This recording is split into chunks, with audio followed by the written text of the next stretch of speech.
Sụt đây bông ônថ្ងៃនេះមកឆាបន្លែខាត់ណាទាំងអស់គ្នាឥឡូវយើងដាក់ការខាត់ណាចូលទៅបងប្អូនទឹកដែលយើងដាំពុះហើយហ្នឹងយើងដាក់វាស្រុះវាបងប្អូនយើងស្រុះវាត្រឡប់ចូលត្រឡប់ឡើងមើលទៅរៀងឆ្អិនមកម៉មហើយយើងដុសវាទុកមកបងប្អូនដុសដាក់កញ្ច្រែងស្រស់ទឹកបន្តិចមកបងប្អូនបន្ទាប់មកយើងដាក់ឆ្នាំងយើងម្ដែលហ្នឹងដាក់ប្រេងឆាចូលមកដាក់ឆ្នាំងក្តៅដាក់ប្រេងឆាចូលមកយើង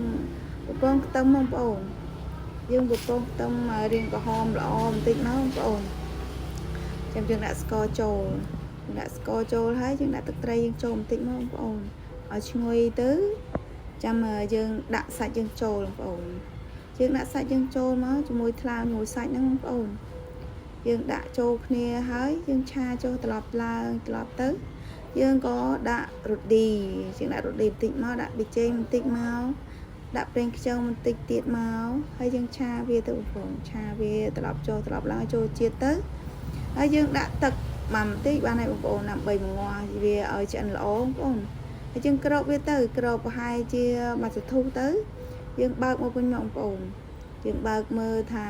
វាឆ្អិននៅបងប្អូនអញ្ចឹងវារៀងគោកទឹកបន្តិចហើយបងប្អូនហើយយើងមើលឆាចូលឆាឡើងមើលឆ្អិនល្អហើយយើងអាចភ្លក់បានបងប្អូនយើងភ្លក់ទៅខ្វះខាតអីយើងដាក់ថែមទៀតបងប្អូនឥឡូវយើងចាក់ខាត់ណាដែលយើងស្រុះហើយហ្នឹងចូលទៅបងប្អូនការខាត់ណាហ្នឹងយើងឆ្អិនហើយបងប្អូនយើងអាចភ្លក់បានហើយបងប្អូនព្រោះអីវាឆ្អិនស្រាប់ហើយឥឡូវឆ្អិនហើយបងប្អូនជម្រាបលា